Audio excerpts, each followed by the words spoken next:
welcome to this video. It's going to be another volume 1 try vlog.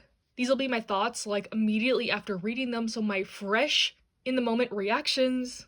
And the reason I'm doing this so soon after doing my last one is I have 26 volume 1s unread in my collection, and that number needs to go down for sure, so I'm going to try to read about half of those in this video.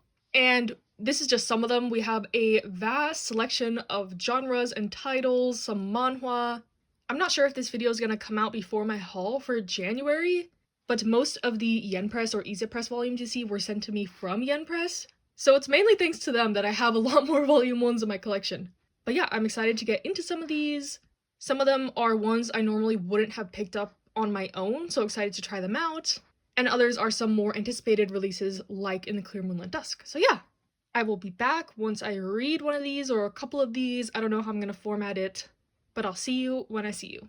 Okay, hello, I have read 2 volumes, and they are both a little bit similar in my mind at least, but these are the ones I was really curious to try, and they are The Remarried Empress and Villains Are Destined to Die. These are both manhwa. Ones I probably wouldn't have picked up myself. These are ones Yen Press did send to me, and I was pleasantly surprised by both of them. Starting with Villains Are Destined to Die, this one is a isekai, and I think this is the first isekai I've ever read, unless you count like the Greed Island arc of Hunter x Hunter. So I did not know what to expect at all, but I ended up really liking this one. It's about this girl who wakes up and is suddenly the villain in this popular otome game that she had been playing the night before. All her friends were talking about it, and she was like, okay, I guess I'll play this game. She gets super engrossed in it, but can't seem to beat the hard route where you play as the villain. And then all of a sudden, like I said, she wakes up and she is the villain. So she's trying to avoid dying, and the way to do that is to pick the correct selections. If you've played any type of dating sim type game, it's like that. But it's proving to be really challenging because nobody likes her. She's the villain character. They have no sympathy for her, etc.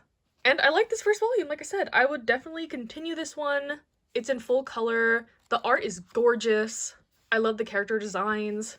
And I think it's interesting how the main character, like, her real life is really similar to the villain's story. So she's taking experiences from her own life and trying to solve stuff now that she's kind of in the game. And it's a little bit of a mystery, like, if she dies in the game, is she gonna die in real life? Stuff like that. Again, I'm not super familiar with like isekai. I don't know if this is a very common trope or plot setup or whatever, but to me it was good and I would definitely continue. And then the other one, The Remarried Empress, I also really enjoyed. This one is not isekai, it's more like a fantasy royal setting, which was really cool. Another one with very gorgeous art. This one's about the Empress, and the Emperor has taken a mistress all of a sudden. And this mistress is so annoying. I do not like her at all. But it's teased at the end of this that she does have her own issues and problems. So I'm trying not to judge her immediately. Gotta judge the emperor more. Like, I know this is commonplace in like a palace setting for kings to have mistresses or whatever, but it's basically just an excuse for them to cheat. So anyways, it's not like her and the emperor are in love. It was an arranged marriage situation, but she's still feeling hurt by it, which is understandable. So yeah. The very beginning of this volume teases that she ends up getting divorced from the emperor, and this is going to be, I guess, a story of how that happened, because I guess it's kind of unheard of that she's the one initiating this, and it seems like she's going to have her own side love interest as well. So I don't know if this is more out of revenge or if she falls in love with this other guy. His intentions are also unclear. Like, he seems kind of like a shady character even though he's a prince from like another kingdom. So we'll see. I saw that this one was on Webtoon, so I might just read further ahead. I don't know how fast these manhwa come out or what, but I was really intrigued. I don't know which I liked better.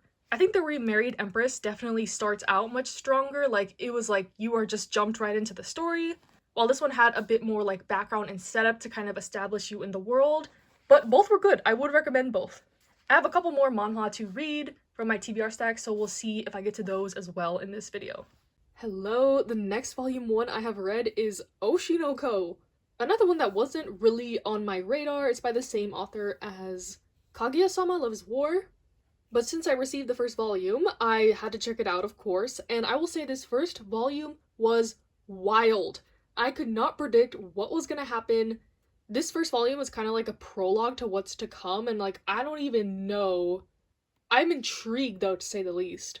I guess I can say the basic premise is that it's about this teenage idol who ends up getting pregnant, and the gynecologist that is gonna deliver the babies ends up dying and is reborn as one of the twins she's delivering. So it's like a reincarnation entertainment industry story.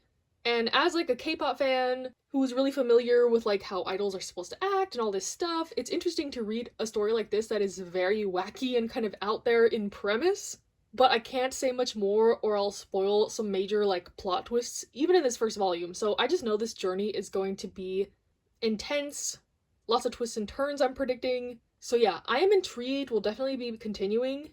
If you want something really different, I would recommend. The only thing that's kind of about this is that the gynecologist is like this grown man and he is like really infatuated with this idol. And then now he's her child, so it's like kind of weird. But the way things pan out in this volume, I'm just very intrigued. That's what I'm gonna say. And I do recommend this if you want something in this vein. If anything I said sounds interesting, I would give it a shot. Okay, hello, we have 2 more volumes and they are both very anticipated shoujo releases. I will say one was a hit and one was a dud. You win some, you lose some. But I guess we'll start with the dud first. And that was Honey Lemon Soda. So this one is a high school romance story about a girl who is starting high school, and in middle school she was bullied. She was very shy, timid, a pushover, and she wants to reinvent herself in high school type vibe.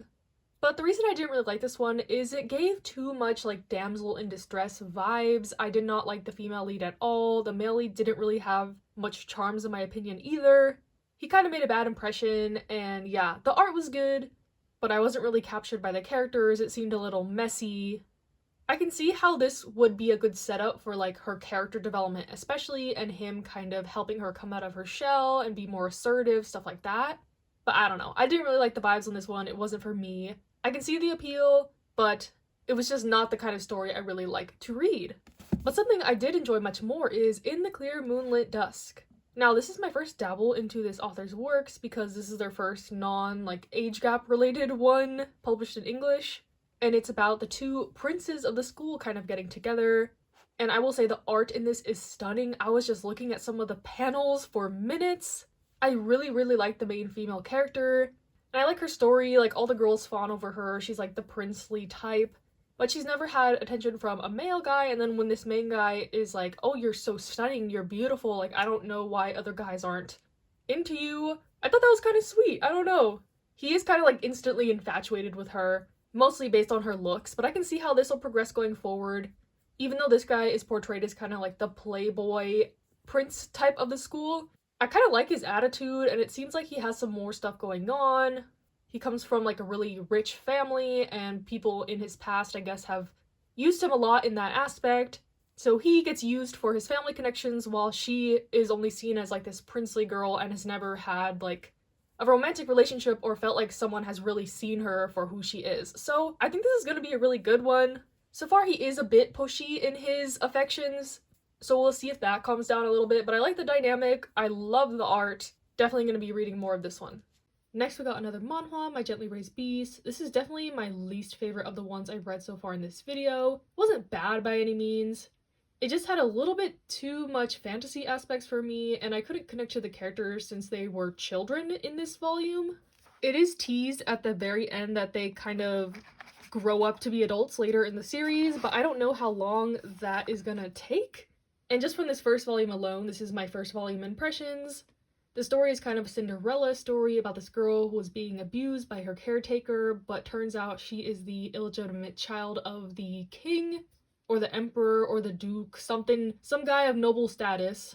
So she is instantly brought to the palace, and of course her half-siblings are terrible to her, the king kind of is ignoring her, and the only person she finds solace in is this cat that she finds, who turns out he can also turn into a human. He's like a half human, half cat. He's like a deity that the humans don't like, but he's taken an interest to her. She's like the only one who treats him well, even among the other beasts or whatever. So yeah, I'm usually not one for that much of like a fantasy aspect in my stories. That's why ultimately I don't think this one is going to be for me, but the art is gorgeous. I wish this maybe would have started when they're already adults, even though I know they need to put all this backstory. I don't know, I thought this was more of like a children's manhwa when I was reading it. I was like, oh, like they're cute. Like she's like 10 or 12 in the beginning of this.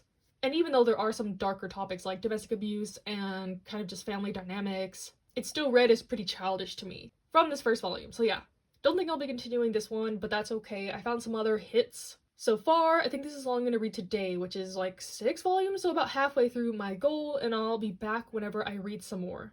Okay, I lied. Actually, one more volume for today, and it is volume 1 of Shy.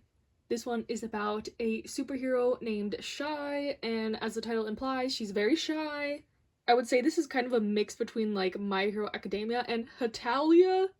That's kind of cringe to say, but it's about every country having their own superhero. It's like Earth after there's a lot of peace, so what they're doing is basically just like petty crimes and saving people from accidents, stuff like that, but it's revealed that there's something sinister in the works, and the heroes have to team together to defeat it. So yeah, I thought this one was just okay, nothing too deep yet in my opinion, and I don't really care to continue, to be honest.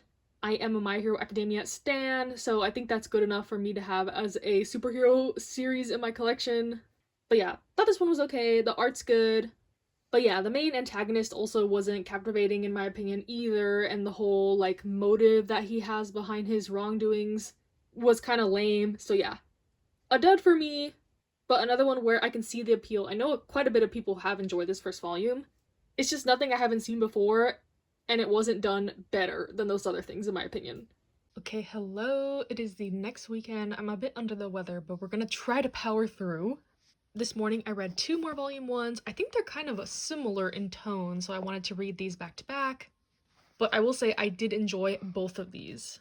Starting with Something's Wrong with Us volume 1, this one I had heard lots of people talking about recently. I think it's wrapping up, and everyone is very invested in all the twists and turns. There's lots of cliffhangers from what I've heard. So I was interested to check this out, and this first volume definitely left me intrigued. It's about a girl whose mom is accused of murdering her boss, so she comes back 15 years later to her mom's workplace to try to solve what really had happened there. Seems like it's gonna be a revenge story, and they just get right into it in this first volume. There's already lots of conflict and drama and moving parts, so I'm definitely interested and intrigued to continue with this one. I believe this is the only one in this video where I actually already have more volumes of the series. I have up to volume 4, so I'm planning to continue this one. Definitely intrigued by this first volume. But I was even more intrigued by volume 1 of Yakuza Fiancé. This is one that had a lot of hype when it first got announced. So many of my friends really love this one, so of course I was going to check it out. I have read Haru's Curse by this author, and that's just a 2-volume kind of one-shot, and I thought it was okay. Pretty interesting, the art was good. So this was definitely on my radar, and I am glad I gave it a shot. I love Yakuza plot. I don't know what it is about it, kind of the danger elements, the criminal elements, the morally gray elements. They always get to me, and this is no different. It's about 2 grandchildren of these rival Yakuza gangs getting together to try to mend this relationship. It's not like an arranged marriage or anything. They're just like, hey, try it out, see if y'all have chemistry, whatever. So the granddaughter comes to live in the grandson's house and quickly learns that he is not how he seems. At first he puts up this act of like the perfect grandchild, he has good grades, he's good looking, he's smart, whatever. But she quickly sees through his facade, and his real personality is really interesting. I'm intrigued by their dynamic. It's not necessarily enemies to lovers, but it's kind of like she is very cautious of him, and he is looking for a specific type of woman to marry. And it's just very, I don't know if I want to say spoilers for what his real personality is, but it's very interesting. They are in high school, and Something's Wrong with Us, they are adults. And I always prefer, like, adults in manga, but we'll see how this plays out. Very intrigued. Both of these are very intriguing. More so by Yakuza Fiancé, this one is definitely more graphic as well. There are already some, like, brutal torture type scenes. This is definitely not a fluffy, happy-go-lucky romance series. I think a bit of revenge will also come into play in this one. So 2 darker revenge romance question mark manga that I do recommend from these first volumes, but if you were to pick one up, I would recommend Yakuza Fiancé more. This one's new to come out. I think the 2nd volume comes out soon. has a lot of hype in the community. So excited to continue this one, and also something's wrong with this. Hello, next we have volume 1 of Kowloon Generic Romance. This is one that everyone was talking about when the first volume came out, but to be honest, it wasn't really on my radar. It just didn't seem like something I would really like, and my suspicions were confirmed by this volume 1. I have read the author's other work, After the Rain, and I thought that one was okay. The story just didn't really captivate me, and it dealt with some topics I don't really like to read in manga, even though I feel they were dealt with pretty tastefully. So yeah, that series ultimately wasn't really for me, so I wasn't super interested in getting the author's other work. But yeah, Kowloon Generic Romance is about Kowloon, the walled city, which was a real place, and the main character is a real estate agent in the city.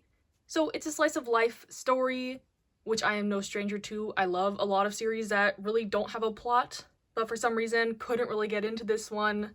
There is like a sci-fi hinted twist at the end of this volume, and I'm not really interested to learn more about it, to be honest. I wasn't like blown away, like, oh my gosh, so this is the direction the story is going in, whatever. It was just meh, in my opinion. And also do heed this content warning. Nothing explicitly sexual was going on in this volume, but some of the, I'll say, artistic choices were very interesting, to the point of making me pretty uncomfortable at points. I don't know if I can even show examples, but like these shots of her just eating and getting ready for the day in the morning, you know, that sort of art. Lots of fan service is what I'm trying to say, to the point where it's a bit too much for me. So yeah, that combined with kind of just not being interested in the plot or the world or the characters led me to not really planning on continuing this one, but that is okay. If you like this, good on you. It's not going to be a hit for everyone, and that is the beauty of manga and having opinions and stuff like that. So yeah, I never really regret reading stuff that I don't end up liking, because that just helps me to curate my tastes and decide what I'm even gonna give a shot, what I'm gonna spend my money on, stuff like that. So yeah, Kowloon Generic Romance wasn't for me ultimately, but glad I gave it a shot to see what all the hype was about, why people were so entranced with this. So I can see why, but it just didn't hit for me. Okay, we are in the home stretch, but for this clip, we have 2 more volume 1s. I am just on a roll right now, but one that I highly enjoyed was volume 1 of The Boxer. So this was the last manhwa I had to read in my collection that I owned physically. This is one I picked up myself after hearing so many people rave about this volume 1. And while I don't think it's rave-worthy, so to say, I did think it was pretty good. The art is gorgeous. This is in full color. The character design is really interesting. It's about this famed boxing coach looking for his next like star pupil, and he thinks he finds it in this guy that is super strong, super unique, super flexible, whatever. But who really catches his eye later on is this kid that's on the cover, who seems very indifferent about boxing, and yeah, bullying is a big center on this one, as well as a lot of Korean media. Bullying is a big topic there. So some pretty graphic violence in this one, but I am intrigued to see what goes on. I think this is kind of the beginning of a big rivalry between the two guys. We'll see how it progresses. I know this one is also on Webtoon, but I think it's completed, so it's like you can only read a chapter a day unless you pay. So I think I'm going to be eagerly awaiting these volumes to come out. A little bit of a spoiler into my reading log, but The Remarried Empress I actually read a lot further ahead on Webtoon, and I really am enjoying that one. So yeah, I think Isa Press picked some good ones to start out with their new manhwa line. Excited to see what else comes out of there, and to read more of The Boxer eventually. And then also I read volume 1 of Tales of the Kingdom. If you've seen my favorite mangaka video, or just know like kind of authors that I like in general, Asumiko Nakamura is probably one of my favorite mangaka. Even though her style is a little bit weird, she covers a lot of topics that usually gross me out in a lot of other manga, but for some reason, her storytelling, her art especially, just always get to me. And this was no different. I really enjoyed this one. It's kind of a short story collection that seems like they will all intertwine eventually, with the theme being brothers, so there's like a little sprinkle of incest in this. But I love the settings, I love the art and the character designs, and I am very intrigued, like I always am, with Asumiko Nakamura's works. So definitely not for everyone, but I did like this first volume, and I also have the second volume of this already. Also heed the warning on this one. Nothing super graphic, explicit, but definitely stuff that is suggestive and implied. But pretty tasteful in my opinion. Her works are usually quite tasteful, even if the topics are distasteful in some people's opinions. So yeah, Asumi Nakamura, pretty controversial one, I think. But I liked it enough to continue, but I'm not surprised about it. So yeah, I might even label her as kind of like a guilty pleasure mangaka for a lot of people. But you know what? I can't help what I like, and I like this one. So yeah, there's gonna be one more volume 1 in this to hit my goal of 13, cutting my volume 1 TBR in half, and I think I've done pretty well so far, so I'll be back with that last volume. Okay, hello, as promised, this is the last volume 1 of this video, and it is YuYu Hakusho volume 1. I recently finished Barakamon, and if you've seen my 2023 TBR, I had a couple large series on there, and I was debating which one to start next and settled on YuYu Hakusho. I do own all the volumes for this, so I was hoping it would be a really strong start to get me right into it.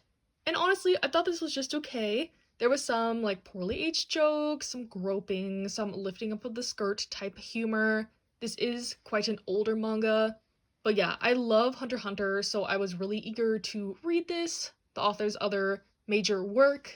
And other than some, like, you know, poorly aged joke type stuff, I think the start was okay. It's about this kid named Yusuke. He is a delinquent, quite violent, has a bad reputation. But he ends up dying trying to save this little kid from getting hit by a car. So, because of this, he's given kind of a second chance at life if he passes these trials. So far, it's been kind of a episodic story of him kind of helping some people pass on to the afterlife, helping some of his friends who are still alive, stuff like that.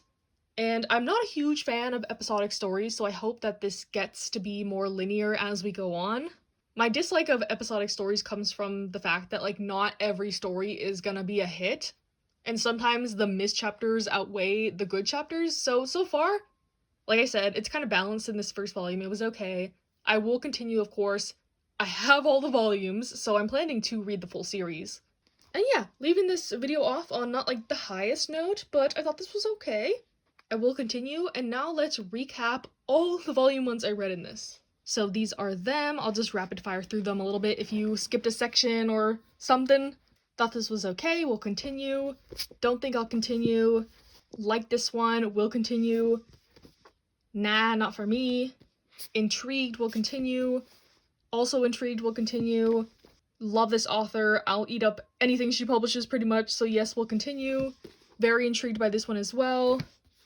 Not my thing. Okay, but we'll probably continue on Webtoon if I feel like it. Good start. I've already read a ton more of this one, so to say I did really enjoy this one, and I am enjoying this one. And then The Boxer I enjoyed as well. So yeah, overall I think this was a pretty successful volume 1 trying. Hope you enjoyed. Let me know if you've read any of these series, or are interested in them now because of me, or kind of deterred from the series because of me. I don't know. But yeah, stay safe, stay happy, stay healthy, and I'll see you next time.